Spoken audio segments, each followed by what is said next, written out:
Last हमने पढ़ा था trend in stability of halides and oxide. आज हम पढ़ेंगे कुछ physical properties like complex formation, alloy formation, catalytic activity. तो नेक्स्ट हमारी प्रॉपर्टी है कैटालिटिक प्रॉपर्टी।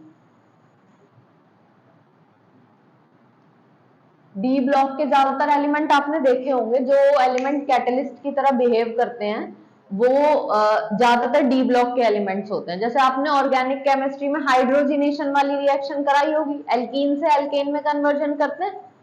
तो अगर आप एल्कीन से एल्केन बना रहे हो तो ये एल्कीन है आपका। अगर आप इसमें हाइड्रोजन ऐड करते हो in the presence of nickel तो ये क्या बनाता है, CH3CH3 एल्केन फॉर्म हो गया। तो जब आपने ये हाइड्रोजिनेशन कराई तो इस प्रोसेस में आपने कैटलिस्ट यूज किया, कौन सा, निकेल। तो हाइड्रोजिनेशन में we used nickel as a catalyst.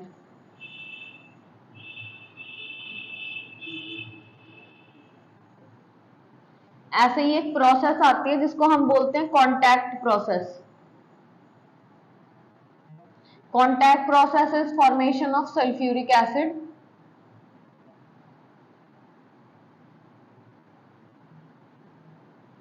in which V2O5 act as a catalyst। तो आप कॉन्टैक्ट प्रोसेस में एक कैटलिस्ट यूज कर रहे हो, क्या, D2O5 वेनेडियम पेंटाऑक्साइड। ये वेनेडियम पेंटाऑक्साइड भी डी ब्लॉक का ही एलिमेंट है। नेक्स्ट अगर आप इसमें लेते हो हेबर्स प्रोसेस, तो Haber's process is formation of ammonia. Ammonia बनाने की प्रोसेस को हेबर्स प्रोसेस बोलते हैं। And in this iron is used as a catalyst. तो इसमें भी जो आयरन यूज हो रहा है कैटलिस्ट के तौर पे वो आयरन डी ब्लॉक का ही है। तो मोस्ट ऑफ द केसेस में हम ये देखते हैं कि एलिमेंट जो कैटलिस्ट के तौर पे यूज हो रहे हैं वो डी ब्लॉक के ही है। अब आप डी ब्लॉक एलिमेंट्स को ही कैटलिस्ट की तरह क्यों यूज कर रहे हो, पी ब्लॉक या एस ब्लॉक को हम क्यों नहीं यूज करते। तो इसके अंदर कुछ ऐसे इंपॉर्टेंट कैरेक्टर होंगे जो बाकियों में नहीं होंगे। तो अगर आप इसके रीजन ऑब्जर्व करो तो एक रीजन है due to large surface area.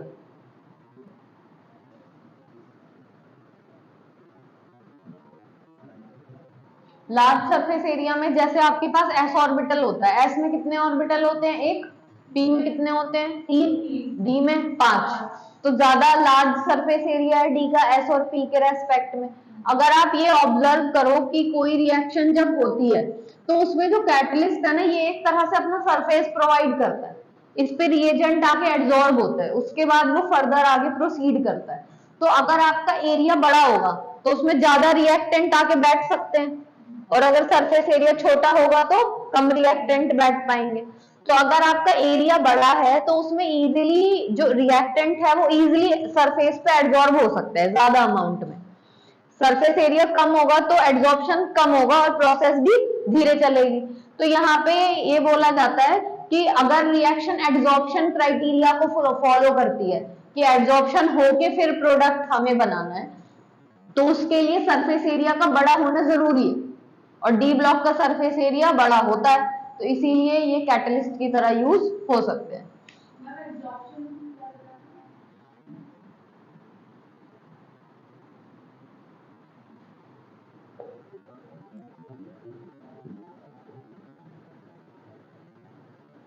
देखो जैसे ये है, अगर आप निकिल को एज अ कैटलिस्ट यूज करते हो तो निकिल पहले अपना सरफेस देता है, ये निकिल अपना सरफेस प्रोवाइड करेगा, इस पे CH2 डबल बॉन्ड CH2 आके बैठेगा, हाइड्रोजन भी आके बैठेंगे, ये दोनों इसी सरफेस पे आके रिएक्शन करेंगे और फिर प्रोडक्ट बनाएंगे।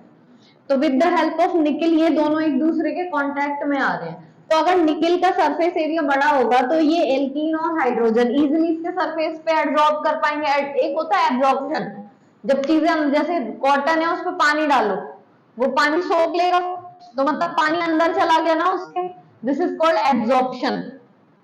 एब्जॉर्प्शन बोलते हैं ना इसको। लेकिन अगर मान लो डस्ट के पार्टिकल हैं, डस्ट के पार्टिकल अगर कॉटन पे आके मतलब डस्ट कॉटन पे गिरे तो हम देखते हैं वो उसके ऊपर वाले सरफेस पे आके बैठ जाती है, अंदर तो नहीं घुसती। तो अगर चीजें सिर्फ सरफेस तक सीमित रह जाए, अंदर ना जाए, इसको कहते हैं एडजॉर्प्शन, और अंदर चली जाए तो एब्जॉर्प्शन। तो कैटलिस्ट क्या करता है, एक सरफेस होता है, उस पर रिएजेंट आके बैठते ही तो है, तो ये क्या काम हो रहा है, एड्सॉर्प्शन ही हो रहा है, एब्जॉर्प्शन तो हुआ नहीं। तो बहुत सारे कैटलिस्ट ऐसे होते हैं जो एड्सॉर्प्शन क्राइटेरिया को फॉलो करते हैं, एड्सॉर्प्शन कराएंगे उसके बाद प्रोडक्ट बनाएंगे। तो उनके लिए एड्सॉर्प्शन में क्या जरूरी है, सरफेस एरिया का बड़ा होना जरूरी है, वो डी ऑर्बिटल के पास होता है, इसीलिए ये कैटलिस्ट की तरह बिहेव कर सकते हैं। आप यहाँ पे मेंशन कर सकते हो due two variable oxidation state.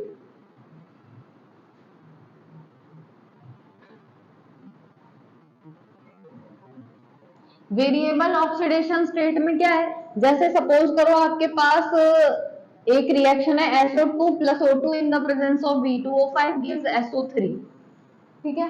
तो ये रिएक्शन के अंदर हमने क्या किया, SO2 को ऑक्सीडाइज करके SO3 में कन्वर्ट किया, उसके लिए आपने कैटलिस्ट यूज किया वैनेडियम पेंटाऑक्साइड।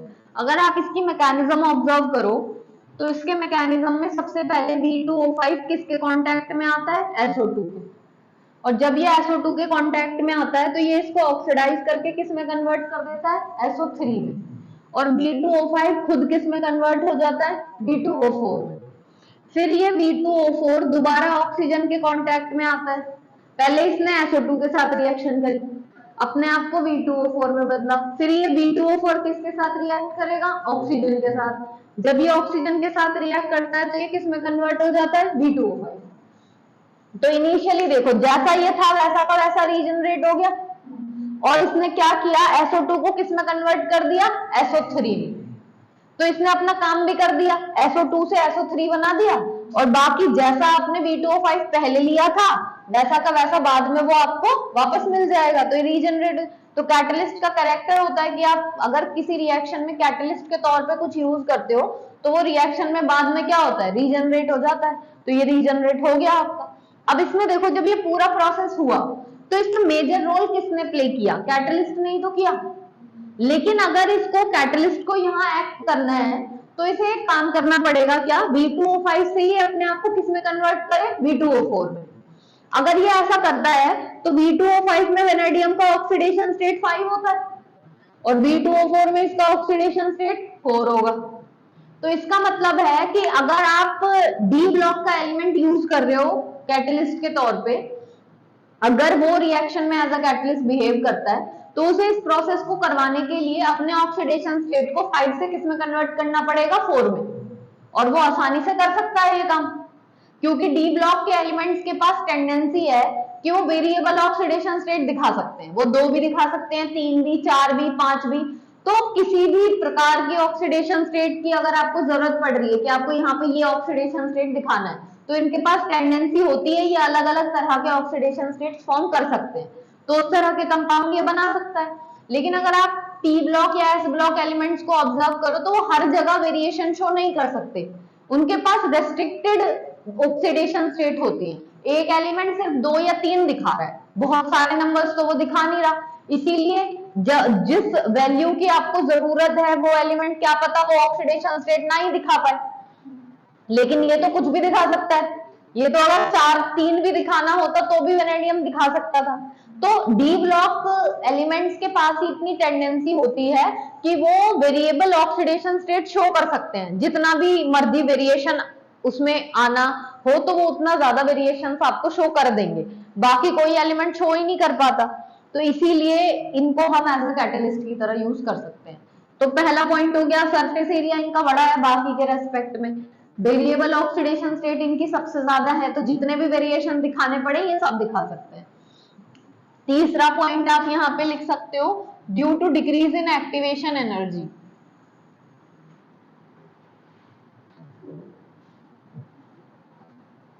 अब देखो ये मैंने आपको लास्ट टाइम बताया था कि एक्टिवेशन एनर्जी क्या होती है, एक extra energy, minimum extra energy required by the reactant to form product.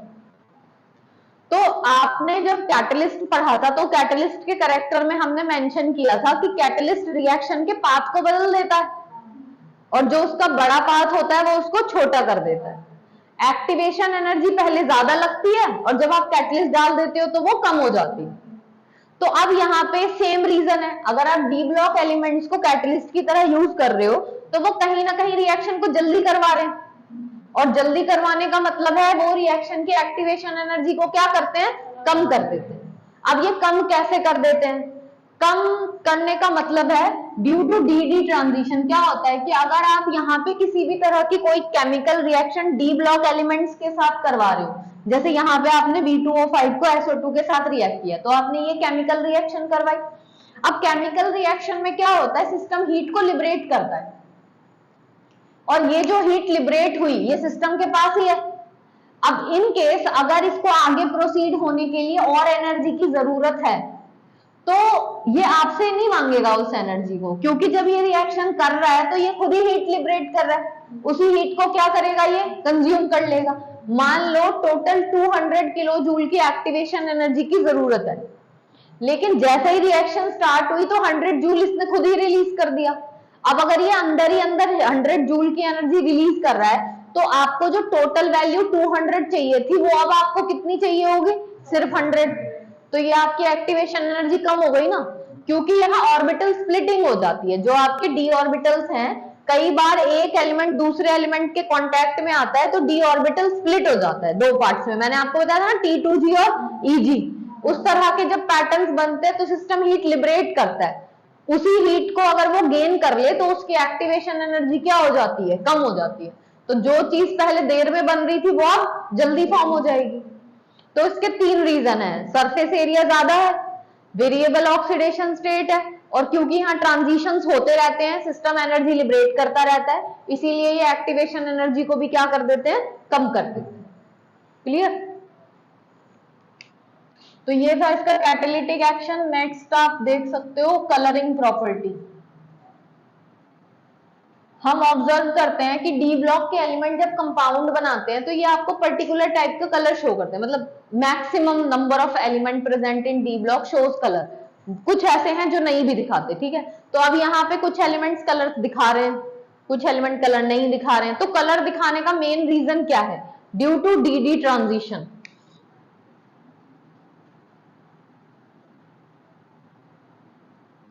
when there is DD transition in element,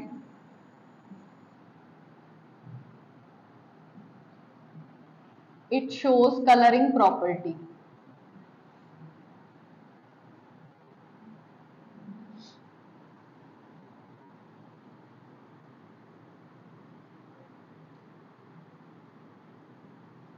जैसे देखो ये एक कंपाउंड है, इसमें Ti क्या है, टाइटेनियम, ये डी ब्लॉक का है, उसने किसके साथ बॉन्ड बनाया है, वाटर के साथ। तो वाटर एक मॉलिक्यूल है। आप वैसे जब कोई नॉर्मल कंपाउंड बनाते हो तो उसमें आप क्या करते हो, एक एलिमेंट को दूसरे एलिमेंट के साथ रिएक्ट करते हो ना, लेकिन यहाँ पे आपने एक एलिमेंट को किसके साथ रिएक्ट किया है, मॉलिक्यूल के साथ। तो ये एक तरह के अलग ही टाइप के स्ट्रक्चर्स हैं, इनको हम कॉम्प्लेक्स कंपाउंड्स बोलते हैं। अब जब इस तरह के कंपाउंड्स की फॉर्मेशन होती है तो यहाँ क्या है, अगर आपसे बोला जाए कि टाइटेनियम का ऑक्सीडेशन नंबर निकालो, तो यहाँ पे ये जो मॉलिक्यूल है ये है TiH2O6+3, ठीक है, इसे हम X ले लेते हैं। वाटर का ऑक्सीडेशन स्टेट 0 होता है, तो अगर आप इसे कैलकुलेट करो तो ये क्या आएगा, X + 0 = 3, यानी X की वैल्यू कितनी आएगी, 3। अब इन केस अगर आपका टाइटेनियम +3 ऑक्सीडेशन स्टेट में है तो टाइटेनियम का वैलेंस इलेक्ट्रॉनिक कॉन्फ़िगरेशन क्या होता है, टाइटेनियम का अगर आप लिखते हो तो ये होगा 4s2 3d2।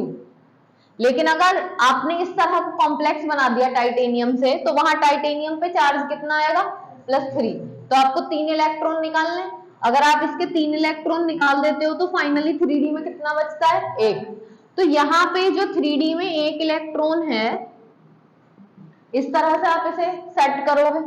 लेकिन जैसे ही ये टाइटेनियम वाटर के साथ मिलके एक कॉम्प्लेक्स क्रिएट करेगा तो सिस्टम एक हीट लिबरेट करता है, और उस हीट के लिबरेट होने, अब क्या हुआ, सिस्टम ने हीट जनरेट करी, अब वो हीट क्या हुआ, एलिमेंट ने एब्जॉर्ब कर ली।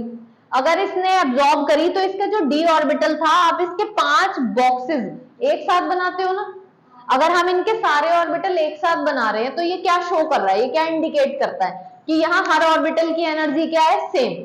This is degenerate orbital. अगर आप p ऑर्बिटल भी बनाते हो तो p में 3 बॉक्सेस एक साथ बनाए जाते हैं, ये शो करता है कि p के तीनों ऑर्बिटल्स की एनर्जी क्या है, सेम। तो अभी यहाँ पे अगर टाइटेनियम ने इस तरह का कोई कंपाउंड बनाया तो इसके जो डी ऑर्बिटल की डीजेनरेसी है वो स्प्लिट हो जाएगी। अब यहाँ पे ऐसा नहीं होगा कि पांचों ऑर्बिटल की एनर्जी एक जैसी रहे, उनमें से कुछ ऑर्बिटल की एनर्जी बढ़ जाएगी और कुछ ऑर्बिटल्स की एनर्जी कम हो जाएगी, क्योंकि सिस्टम ने हीट जनरेट करी। उस हीट को जनरेट जैसे ही उसने किया तो कुछ ऑर्बिटल्स की एनर्जी बढ़ गई और कुछ की एनर्जी कम रह गई। तो वहां पे ये जो 3D ऑर्बिटल है ये आगे जाके स्प्लिट हो जाता है इनटू 2 पार्ट्स, 3 ऑर्बिटल अलग और 2 ऑर्बिटल अलग, जिसमें 3 को आप T2G बोलते हो और 2 को आप EG बोलते हो। तो यहाँ पे आपने टाइटेनियम का जब +3 आयनिक स्टेट आया तो आपने 3D में कितने इलेक्ट्रॉन फिल किए थे? 1। लेकिन अब ये 3D ऑर्बिटल स्प्लिट हो गया इनटू 2 पार्ट्स, लेकिन है तो ये D का ही। तो अगर आपको अब कॉन्फ़िगरेशन करनी है तो अब भी आप इसमें कितने इलेक्ट्रॉन भरोगे? 1 ही तो भरोगे। और इलेक्ट्रॉन भरने का तरीका क्या होता है? Increasing energy level. तो सबसे पहले इलेक्ट्रॉन किसमें एंटर करेगा? T2G में। तो अगर आपसे बोला जाए कि टाइटेनियम +3 का कॉन्फ़िगरेशन लिखो, इलेक्ट्रॉनिक कॉन्फ़िगरेशन, तो आप इसका कॉन्फ़िगरेशन लिख के दिखाओगे T2G1। ठीक। अब यहाँ पे क्योंकि T2G के पास 1 इलेक्ट्रॉन है और ये पूरा पेयर्ड भी नहीं है, तो यहाँ अगर इस इलेक्ट्रॉन को एनर्जी मिलती है तो ये इलेक्ट्रॉन T2G से जंप करके किस में चला जाता है? EG में। लेकिन हमें पता है हायर ऑर्बिट में ये स्टेबल तो होगा नहीं, तो वापस आएगा। तो पहले T2G से इलेक्ट्रॉन कहाँ गया? EG में, और फिर EG से जंप करके T2G में वापस आएगा। तो पहले एक्साइटेशन हुआ, बाद में डी एक्साइटेशन। इसी को आप क्या बोलते हो? Transition theory. तो यहाँ इलेक्ट्रॉन ये ट्रांजिशन कर रहे हैं, लेकिन ये जो ट्रांजिशन हो रहा है वो T2G से किस में हो रहा है? EG में। ये भी d ऑर्बिटल है और ये भी d ऑर्बिटल। तो ये ट्रांजिशन को आप क्या नाम दोगे? d transition. d का इलेक्ट्रॉन d में ही ट्रांजिशन शो कर रहा है। अब ऐसा करने से होगा क्या कि पहले तो इलेक्ट्रॉन ने एनर्जी एब्जॉर्ब करके ये ऊपर चला गया, लेकिन ऊपर वाले स्टेट में ये स्टेबल नहीं है तो वापस आ गया। जब ये वापस आएगा तो ये हीट रिलीज करेगा नहीं करेगा? अगर इसने जो रेडिएशन निकाली वो अगर विजिबल की रेंज में एग्जिस्ट करती है उसकी फ्रीक्वेंसी, तो आपको कलर दिखाई देगा। और ये बात समझ, अगर ये EG से T2G में आया तो रेडिएशन तो निकलेगी ना। अगर वो रेडिएशन की फ्रीक्वेंसी विजिबल की रेंज में आती है तो आपको कलर दिखाई देगा। तो यहाँ पे हर कॉम्प्लेक्स अलग अलग तरह के कलर्स दिखाते हैं, डिपेंड करता है कि वो कितनी वेवलेंथ की लाइट को एमिट करेंगे जब वो EG से किस में आएंगे? T2G में, उसके अकॉर्डिंग कलर आ जाएगा।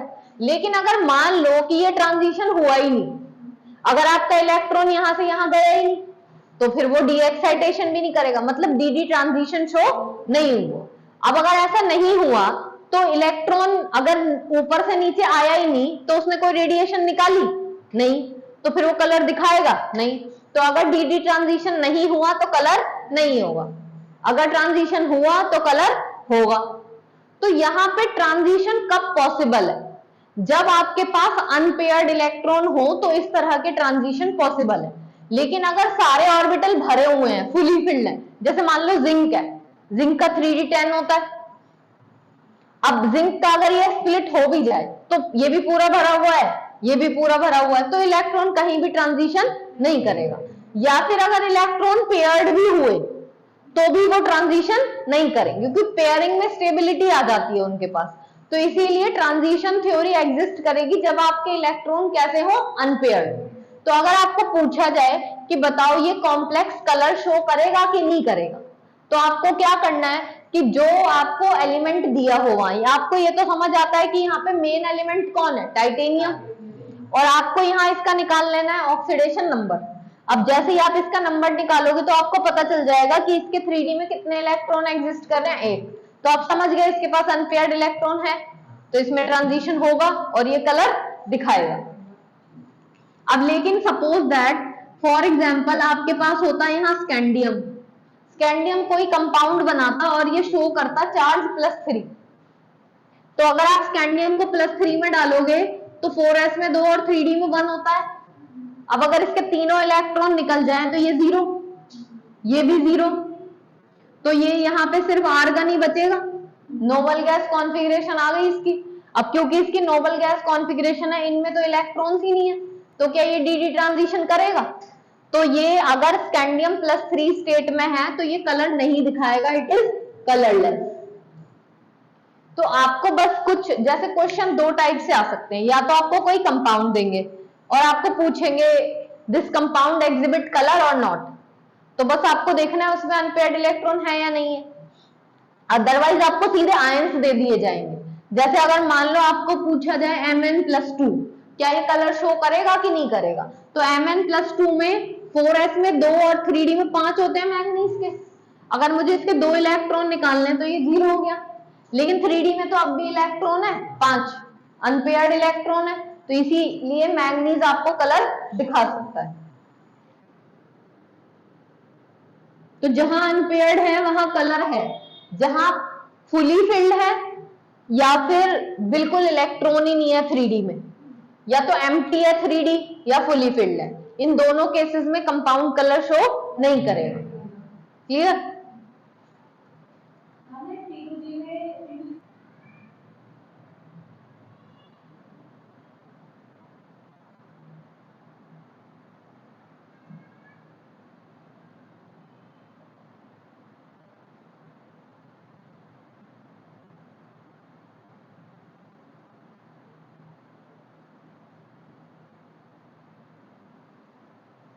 तो बस ये याद रखना है आपको। एक तो आपको पूछा जा सकता है कंपाउंड कलर क्यों शो कर रहा है, तो रीजन है डी ट्रांजिशन, और दूसरा आपसे पूछेंगे कि कलर है या नहीं है, तो बस आप अनपेयर्ड इलेक्ट्रॉन देख लो, कलर है, अनपेयर्ड नहीं है तो कलर नहीं है।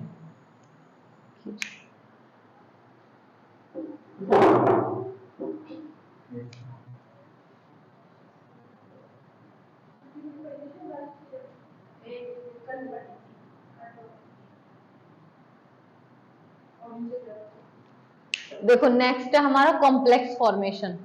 ज्यादातर हम ये देखते हैं कि डी ब्लॉक एलिमेंट्स ही कॉम्प्लेक्स कंपाउंड्स बनाते हैं, एस और पी नहीं बनाते। तो कॉम्प्लेक्स बनने का मतलब, जैसे अभी आपने एक कंपाउंड पढ़ा, ये एक तरह का कॉम्प्लेक्स कंपाउंड है। अगर हमें बोला जाए इस तरह का कंपाउंड बनाओ, तो ये भी एक तरह का कॉम्प्लेक्स कंपाउंड है। इसमें सेंट्रल एलिमेंट कौन है? आयरन। इसमें सेंट्रल एलिमेंट कौन है? टाइटेनियम। आप कोई भी मॉलिक्यूल बनाओ, सबसे ज्यादा रिस्पॉन्सिबिलिटी किसकी होती है मॉलिक्यूल में? सेंट्रल एलिमेंट की, वही तो पूरे मॉलिक्यूल को संभालता है। तो यहाँ पे जितने भी बड़े बड़े कंपाउंड्स बनते हैं उनमें सेंट्रल एलिमेंट की तरह कौन बिहेव करता है? D block element. तो कॉम्प्लेक्स स्ट्रक्चर्स जो हैं वो बना सकते हैं डी ब्लॉक एलिमेंट, उनके पास इतनी टेंडेंसी होती है। तो अगर आप कॉम्प्लेक्स फॉर्मेशन में मेंशन करना चाहो तो आप लिख सकते हो due to the presence of high ionic charge, क्योंकि डी ब्लॉक एलिमेंट्स ज्यादा से ज्यादा चार्ज दिखा सकते हैं, 7, 8 इस तरह के चार्जेस ये शो कर सकते हैं। तो उतने ज्यादा एलिमेंट ये अपने सरफेस पे लिंक कर सकते हैं। अगर मान लो +5 दिखा रहा है तो सामने वाले, अगर जैसे मान लो आप BF5 ही बनाते हो तो उसमें हम देखते हैं ना ये +5 है, तो आपको इसका +5 शो करने के लिए कितने फ्लोरीन कनेक्ट करने पड़े? 5। भाई एक फ्लोरीन एक ही तो लेगा, तो 5 फ्लोरीन 5 लेंगे। तो वेनेडियम का +5 ऑक्सीडेशन स्टेट स्टेबल करने के लिए आपने 5-5 फ्लोरीन इससे कनेक्ट कर दिए।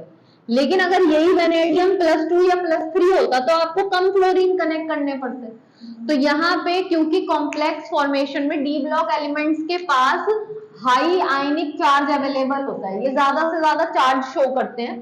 तो चार्ज शो करने से इनका कंसेप्ट ये हो सकता है कि ऐसे जो मॉलिक्यूल्स बनेंगे उनकी स्टेबिलिटी ज्यादा होगी, क्योंकि जैसे जैसे एलिमेंट पे पॉजिटिव चार्ज बढ़ता जाता है उसका साइज छोटा हो जाता है, इफेक्टिव न्यूक्लियर चार्ज बढ़ जाता है, तो स्टेबिलिटी आ जाएगी ना मॉलिक्यूल में, अट्रैक्शन फोर्सेस इंक्रीज हो जाएंगी आपकी। दूसरा आप यहाँ पे मेंशन कर सकते हो due to large surface area, जैसे कि ये इस तरह के जो कॉम्प्लेक्सेस बन रहे हैं, इस तरह के कॉम्प्लेक्सेस बन रहे हैं, इसमें आयरन के साथ क्या कनेक्ट है? Cyanide CN।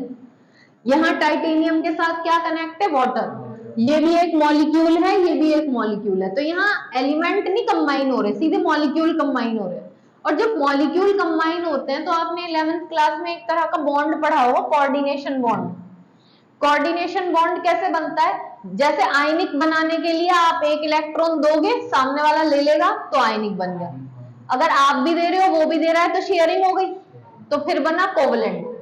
लेकिन सपोज करो ये आपका एलिमेंट है ए और ये है बी, ये एलिमेंट के पास एक ऑर्बिटल खाली है और ये जो दूसरा एलिमेंट है ये अपने पूरे 2 इलेक्ट्रॉन इसको दे रहा है, इसके साथ शेयर कर रहा है मतलब। तो अब इस केस में इलेक्ट्रॉन किसके, बी के, लेकिन यूज इसको दोनों कर रहे हैं। तो जब इलेक्ट्रॉन किसी एक के ही हो पर यूज उसको दोनों करें, तो ये एक स्पेशल टाइप ऑफ बॉन्ड है जिसको आप कोऑर्डिनेट बॉन्ड बोल सकते हो। तो कोऑर्डिनेट बॉन्ड जब बनते हैं ना, तो आगे से जो नेबरिंग एलिमेंट आता है वो पूरे कितने इलेक्ट्रॉन लेके आता है, अपने 2। लेकिन 2 इलेक्ट्रॉन के लिए तो पूरा आपको एक ऑर्बिटल चाहिए खाली, तभी तो वो बैठ सकते हैं। अगर मान लो इस ऑर्बिटल में एक इलेक्ट्रॉन पहले से बैठा हुआ होता और ये एक एलिमेंट इधर से आ रहा है अपने 2 इलेक्ट्रॉन लेके, तो क्या वो इसमें रख देता वो 2 इलेक्ट्रॉन, फिर तो 3 हो जाएंगे, तो 3 स्टेबल ही नहीं हो पाएंगे। तो आपका ऑर्बिटल ये पूरी तरह से कैसा होना चाहिए, खाली, एम्प्टी डी ऑर्बिटल। तो यहाँ पे जो टाइटेनियम या आयरन है, इस तरह के एलिमेंट्स जो है इनके पास डी ऑर्बिटल होता तो है, और दूसरा ये चार्ज भी हाई दिखाते हैं। जैसे आप अगर टाइटेनियम को +3 में ले रहे हो, तो +3 में आपने टाइटेनियम का देखा था कि इसके डी ऑर्बिटल में केवल एक ही इलेक्ट्रॉन था, बाकी के तो 4 खाली पड़े हैं इसके। तो यहाँ पे ये 4 मॉलिक्यूल तो आराम से कनेक्ट कर सकता है, क्योंकि एक मॉलिक्यूल एक ही तो लोन पेयर दे रहा है इसको, तो एक पेयर को ये एक ऑर्बिटल में भरेगा, दूसरा एलिमेंट दूसरा लेके आएगा उसमें भर देगा। तो इसके पास, क्योंकि ये हाई आयनिक चार्ज दिखाते हैं, तो हाई आयनिक चार्ज का मतलब ये उतने इलेक्ट्रॉन लॉस कर सकते हैं, जैसे टाइटेनियम ने अपने 3 इलेक्ट्रॉन लॉस करे, तभी तो इसके डी ऑर्बिटल खाली हो गए। तो ये जितना ज्यादा चार्ज दिखाएंगे उतना इनका डी ऑर्बिटल खाली होता चला जाएगा, और अगर डी ऑर्बिटल खाली हुआ तो ये उतने ज्यादा मॉलिक्यूल्स को अपने सरफेस पे बाइंड कर सकते हैं। तो इसीलिए हम बोलते हैं क्योंकि इनका सरफेस एरिया ज्यादा है, due to the presence of empty d orbital.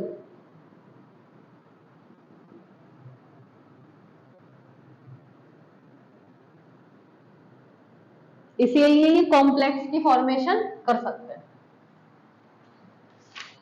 और आप इसमें लिख सकते हो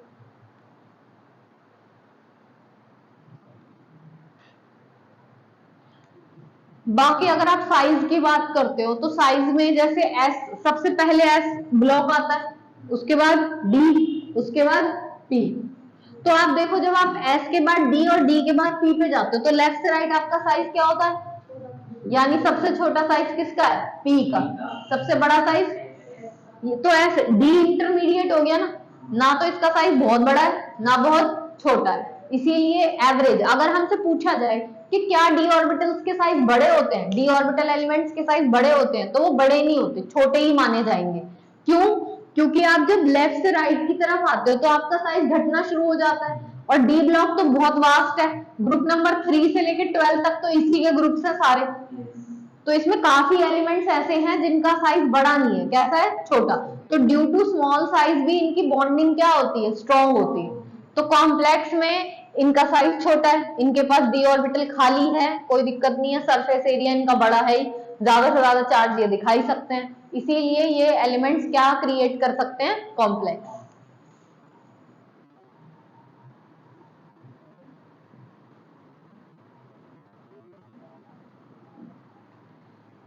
नेक्स्ट इसी के अंदर आता है मैग्नेटिक बिहेवियर।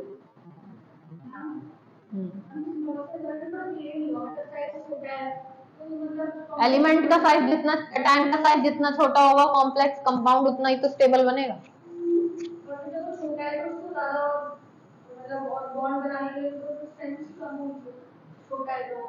कैटायन का साइज जितना छोटा होगा उसका इफेक्टिव न्यूक्लियर चार्ज उतना ज्यादा होगा ना। तो डी ऑर्बिटल तो उसका उतना ही है भाई, जैसे एलिमेंट है उसका डी ऑर्बिटल थोड़ी कम हो जाएगा, साइज छोटा हो गया तो डी तो उतना ही है, बस वो थोड़ा पास आ गया, श्रिंक हो गया, बस तो उस अट्रैक्शन फोर्स और बढ़ गई उसकी, बस। इसके बाद इसमें नेक्स्ट है हमारा मैग्नेटिक बिहेवियर। अब मैग्नेटिक बिहेवियर में 2 तरह के कंपाउंड्स बनते हैं, मतलब डी ब्लॉक के एलिमेंट जितने भी कंपाउंड बनाएंगे उनको आप 2 कैटेगरीज में डिवाइड कर सकते हो, एक है पैरामैग्नेटिक और एक है आपका डायमैग्नेटिक। अब पैरामैग्नेटिक क्या होते हैं और डायमैग्नेटिक क्या होते हैं। पैरामैग्नेटिक अगर हम डिफाइन करें तो पैरामैग्नेटिक में आप बोल सकते हो कंपाउंड्स विच गेट अट्रैक्टेड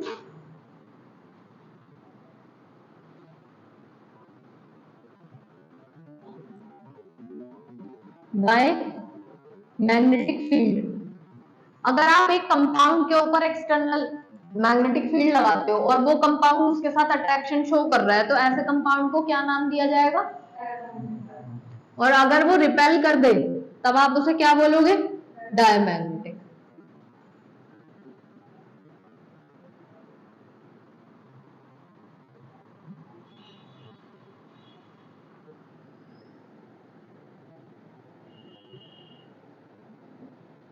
तो अब यहाँ पे क्या होता है, हम चेक करते हैं कि हमारे कंपाउंड के पास मैग्नेटिक बिहेवियर है या नहीं। जैसे सपोज करो आप दो मैग्नेट को एक दूसरे के कांटेक्ट में लाओ, तो कभी आपने देखा एक मैग्नेट अगर दूसरे मैग्नेट के कांटेक्ट में आती है तो मैग्नेट में खिंचाव महसूस होता है, मतलब वो भारी सी लगने लगती है। अगर उनमें अट्रैक्शन होता है तो मैग्नेट थोड़ी भारी लगती है ना, आपको उसे फोर्स लगा के दूर करना पड़ता है वरना वो चिपक जाए दोनों एक दूसरे के साथ। तो हम ऑब्जर्व करते हैं कि अगर एक मैग्नेटिक कंपाउंड के कांटेक्ट में कोई दूसरी मैग्नेटिक फील्ड आती है तो ये एक दूसरे को अट्रैक्ट करना शुरू कर देते हैं, जिसकी वजह से हम ऑब्जर्व करते हैं कि इनका वेट बढ़ जाता है, भारी लगने लगती है ना मैग्नेट आपको। तो यहां पे हम क्या करते हैं, जो कंपाउंड है ना पहले उसे एयर में रखते हैं। एयर में तो उसको किसी तरह का कोई अट्रैक्शन होगा नहीं, तो उसका एक पर्टिकुलर वेट वहां भी आएगा जब आप उस कंपाउंड को एयर में रखोगे। और फिर आप उसी कंपाउंड को मैग्नेटिक फील्ड में रख दो। अगर वो कंपाउंड मैग्नेटिक फील्ड में अपना वेट ज्यादा दिखा रहा है तो इसका मतलब कहीं ना कहीं वो मैग्नेटिक फील्ड की तरफ क्या हो रहा है, अट्रैक्ट हो रहा है। तो उससे समझ में आता है कि कंपाउंड के पास मैग्नेटिक बिहेवियर है या नहीं है। ठीक, अब ये तो एक्सपेरिमेंटली आप चेक कर लोगे, लेकिन मैग्नेटिक बिहेवियर दिखाने के लिए एटम में रिस्पॉन्सिबल कौन होता है? इलेक्ट्रॉन। अगर आप इलेक्ट्रॉन की बात करो तो एक ऑर्बिट में दो इलेक्ट्रॉन होते हैं। अब दो इलेक्ट्रॉन में एक क्लॉकवाइज होता है, दूसरा एंटी क्लॉकवाइज। तो अगर आपके एक ऑर्बिटल में दो इलेक्ट्रॉन है, इसका जो स्पिनिंग मोशन है ये रिस्पॉन्सिबल है किसके लिए? इसके मैग्नेटिक बिहेवियर के लिए। भाई इलेक्ट्रॉन ऑर्बिटल मोशन करता है और स्पिनिंग मोशन भी करता है, तो क्योंकि इलेक्ट्रॉन में ऑर्बिटल मोशन भी है और स्पिनिंग मोशन भी है, जिसकी वजह से कहीं ना कहीं इलेक्ट्रॉन में एक बिहेवियर जनरेट होता है जिसको हम बोलते हैं मैग्नेटिक बिहेवियर। ठीक, तो हर एक एटम एक मैग्नेट है। क्यों है? क्योंकि हर एटम के पास क्या होते हैं? इलेक्ट्रॉन, और इलेक्ट्रॉन मोशन भी करते ही हैं। तो क्योंकि electron particular type of motion करते हैं उसकी वजह से सिस्टम में मैग्नेटिक मोमेंट जनरेट हो जाता है। तो कहीं ना कहीं इलेक्ट्रॉन एक टाइनी मैग्नेट है क्योंकि उसके पास मैग्नेटिक बिहेवियर है।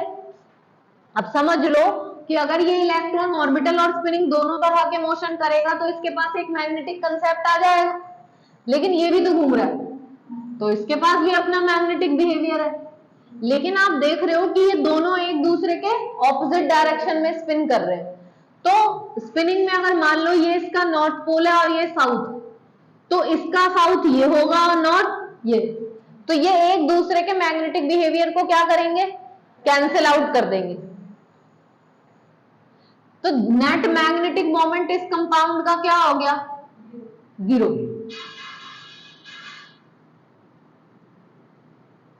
तो जब आपके ऑर्बिटल में दो इलेक्ट्रॉन हो, एक क्लॉकवाइज और एक एंटी क्लॉकवाइज, तो वो दोनों ही मैग्नेटिक मोमेंट डेवलप करते हैं, लेकिन दोनों का मैग्नेटिक बिहेवियर एक दूसरे के क्या होता है? ऑपोजिट, जिसकी वजह से नेट मैग्नेटिक मोमेंट सिस्टम का क्या हो जाता है? 0।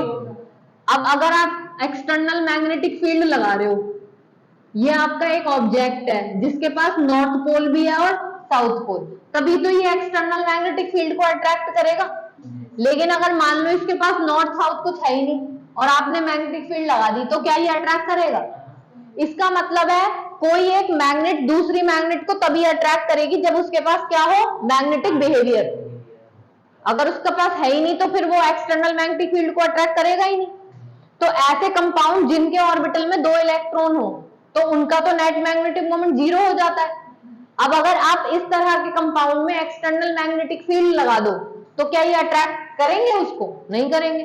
तो ऐसे ही कंपाउंड को हम क्या नाम देते हैं? Diamagnetic compound. लेकिन अगर मान लो आपके ऑर्बिटल में केवल एक ही इलेक्ट्रॉन हो तो इसका मैग्नेटिक मोमेंट तो होगा, लेकिन इसे कोई कैंसिल करने वाला नहीं है। तो फिर अगर आप इसमें एक्सटर्नल मैग्नेटिक फील्ड लगाते हो तो ये उस मैग्नेटिक फील्ड की तरफ क्या होगा, अट्रैक्ट होगा। तो इसीलिए ये कंपाउंड कैसा होगा, पैरामैग्नेटिक। तो जहां अनपेयर्ड इलेक्ट्रॉन है वहां पे मैग्नेटिक फील्ड के साथ अट्रैक्शन होता है, इसीलिए हम उन कंपाउंड्स को पैरामैग्नेटिक बोलते हैं। और जहां आपके ऑर्बिटल पूरे भरे हुए हैं, अनपेयर्ड नहीं है, तो फिर वो कंपाउंड क्या हो जाएंगे, डायमैग्नेटिक, क्योंकि वो रिपेल कर देंगे मैग्नेटिक फील्ड। क्लियर। तो अगर आपको पूछा जाए कि कंपाउंड पैरा है या डायमैग्नेटिक है, तो बस आपको अनपेयर्ड इलेक्ट्रॉन देख लेने हैं। अगर एक भी अनपेयर्ड इलेक्ट्रॉन हुआ आपके पूरे डी ऑर्बिटल में, तब भी वो पैरामैग्नेटिक की कैटेगरी में ही आएगा। लेकिन अगर सारे ही भरे हुए हैं तो फिर वो डायमैग्नेटिक।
मैग्नेटिक बिहेवियर को आप ऑब्जर्व किस में करते हैं, बोहर मैग्नेटिन। बोहर मैग्नेटिन यूनिट होती है मैग्नेटिक मोमेंट की। जैसे मान लो दो कंपाउंड है, दोनों मैग्नेटिक फील्ड की तरफ अट्रैक्ट हो रहे हैं, लेकिन जरूरी थोड़ी है दोनों का मैग्नेटिक बिहेवियर एक जैसा होगा, कोई ज्यादा मैग्नेटिक होगा, कोई अब ज्यादा या कम, तो वैल्यू तो देखनी पड़ेगी आपको उसके लिए।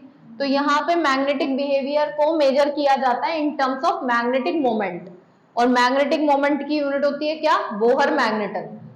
तो यहाँ जब आप कैलकुलेशन करते हो तो फॉर्मूला लगाएंगे mu is equals to under the root n into में n+2 bm, and n stands for number of unpaired electron. तो जैसे अगर आपको बोला जाए कि Mn+2 का मैग्नेटिक मोमेंट निकालो, तो Mn+2 का मैग्नेटिक मोमेंट निकालने के लिए आप मैग्नीज का कॉन्फ़िगरेशन करोगे, और आपके अकॉर्डिंग आने वाला है ये 4s2 3d5, लेकिन क्योंकि +2 है तो s के इलेक्ट्रॉन 0। अब इसके 3d में कितने अनपेयर्ड इलेक्ट्रॉन है, 5। तो अगर आपको इसका मैग्नेटिक मोमेंट निकालना है तो आप फॉर्मूला क्या लगाओगे, अंडर द रूट 5 + 5 + 2, n की जगह 5 रख दिया, जितने अनपेयर्ड इलेक्ट्रॉन है उतनी वैल्यू रखनी है आपको। तो 3d5 है ना, तो आप ऐसे ही तो बनाओगे 1 2 3 4 5, तो 5 अनपेयर्ड इलेक्ट्रॉन है। तो इसका फॉर्मूला क्या आएगा, 5 7 35 आ जाएगा, और इसका नियरेस्ट रूट क्या है, 6। 36 का 6 होता है, तो आप इसे 5.9 लिख दो। तो यहाँ पे आपको क्या करना है, जब आंसर निकालना हो तो जो वैल्यू रूट में आए उसका नियरेस्ट रूट देख लो। जैसे इसका हमने देखा 36 का, तो पूरा रूट निकलता है कौन सा, 6। ये एक ही वैल्यू कम है, तो बस आपको क्या करना है, 5.8 या 5.9। तो यहाँ स्क्वायर रूट तो कोई सा आएगा ही नहीं, 100% नहीं आएगा, वो फ्रैक्शन में ही आएगा कुछ ना कुछ। इसीलिए आपको नियरेस्ट रूट देख के उसमें डेसिमल के बाद 8 या 9 लगा दो। ये जितने अनपेयर्ड इलेक्ट्रॉन है, 5 है ना अनपेयर्ड इलेक्ट्रॉन, तो आंसर में 5.8 या 5.9 ही आएगा। 4 अनपेयर्ड इलेक्ट्रॉन हो तो 4.8 या 4.9। और अब एक क्वेश्चन तो ऐसे आएगा, जैसे आपको ये दे दिया, इसका मैग्नेटिक मोमेंट बताओ, तो आपने इसका कॉन्फ़िगरेशन किया, आपको पता चला इसमें 5 इलेक्ट्रॉन है, तो आपने इसका मैग्नेटिक मोमेंट निकाल दिया। दूसरा आपको आएगा कि अगर मैंगनीज का मैग्नेटिक मोमेंट इतना है 5.9, तो बताओ मैंगनीज में कितने अनपेयर्ड इलेक्ट्रॉन है, तो 5 ही है। तो डेसिमल से पहले जितना आंसर हो, जितनी वैल्यू हो, उतने ही unpaired electron.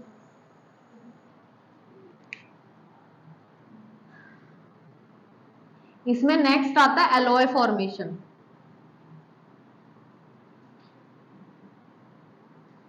Alloy formation, alloy तो आपने सुना होगा, mixing of metal form alloy.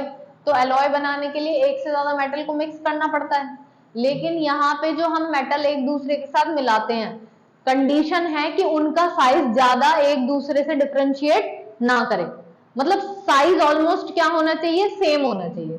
तो हम यहाँ देखते हैं कि डी ब्लॉक एलिमेंट्स जो हैं उनके साइज में ज्यादा वेरिएशन कहाँ होता है, साइज एक जैसे से ही होते हैं, ऑलमोस्ट थोड़ा थोड़ा सा फर्क होता है बस। तो इसीलिए डी ब्लॉक के एलिमेंट्स को मेजरली यूज करा जाता है फॉर फॉर्मेशन ऑफ एलॉय।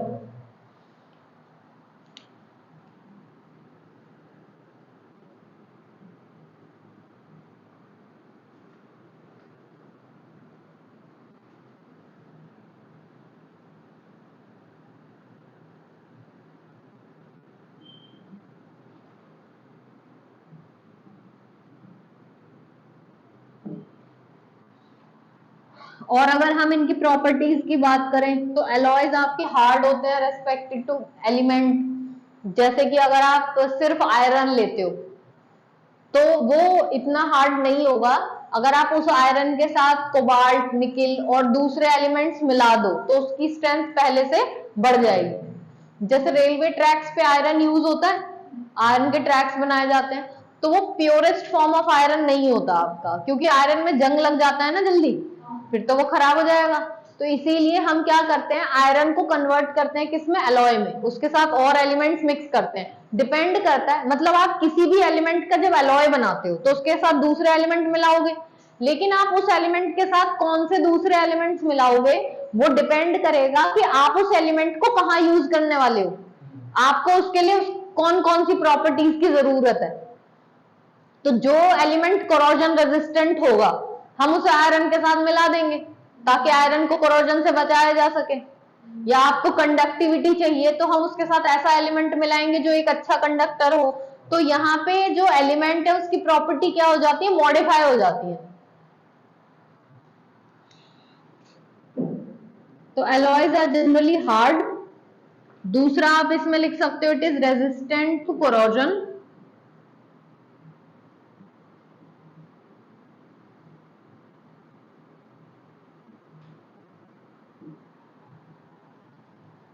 जैसे स्टील हम घर में यूज करते हैं वो भी एक तरह का क्या है, एलॉय।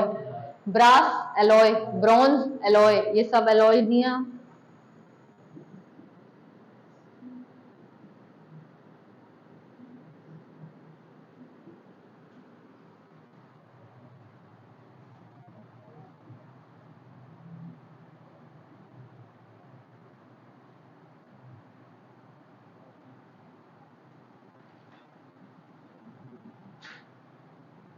इंटरस्टिशियल कंपाउंड फॉर्मेशन में हम कुछ कंपाउंड्स बनाते हैं जिनको इंटरस्टिशियल कंपाउंड्स बोलते हैं।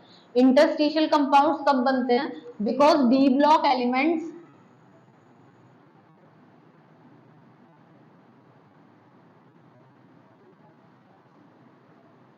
are formed in particular crystalline lattice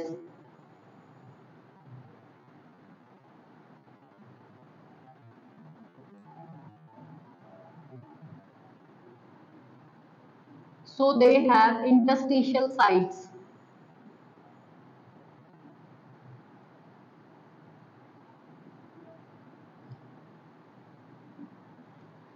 जैसे आपके पास यहाँ जितने एलिमेंट है, टंगस्टन हो, टाइटेनियम हो, वैनेडियम हो, सारे सारे डी ब्लॉक के।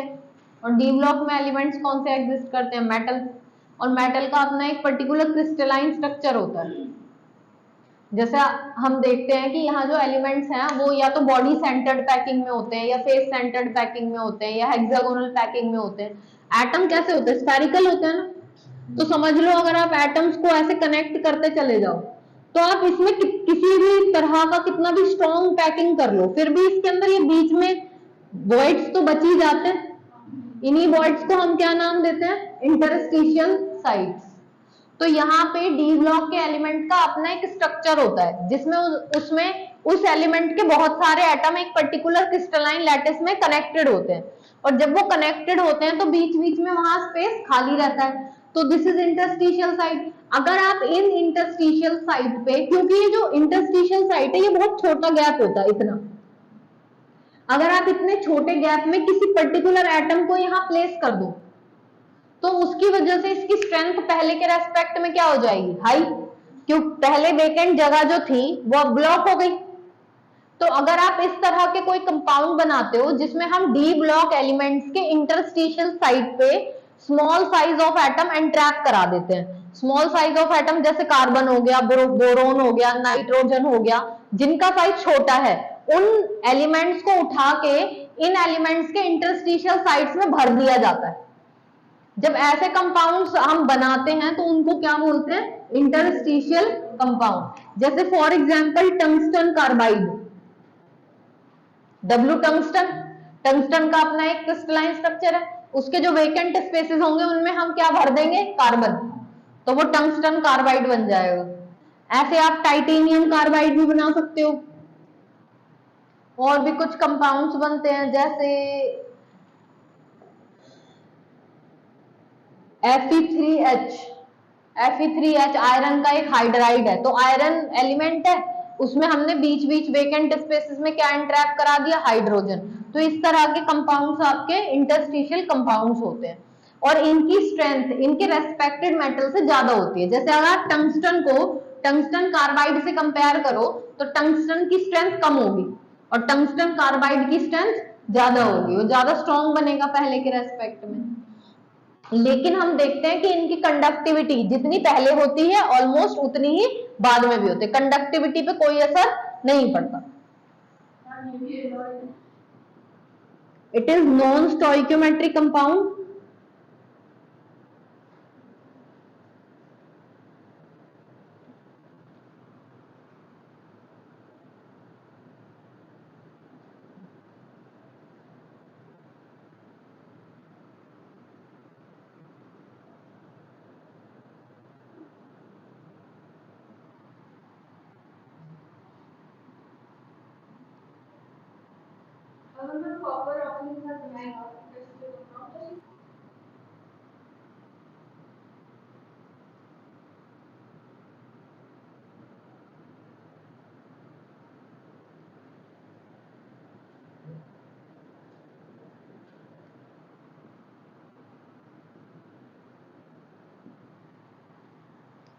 तो ये हो गए हमारे इंटरस्टिशियल कंपाउंड फॉर्मेशन। इसके बाद नेक्स्ट क्लास में पढ़ेंगे preparation of potassium dichromate and permanganate. तो आपका डी एंड एफ में बस 2 प्रिपरेशंस रह रही हैं, उसके बाद डी ब्लॉक फिनिश और हम स्टार्ट करेंगे एफ ब्लॉक।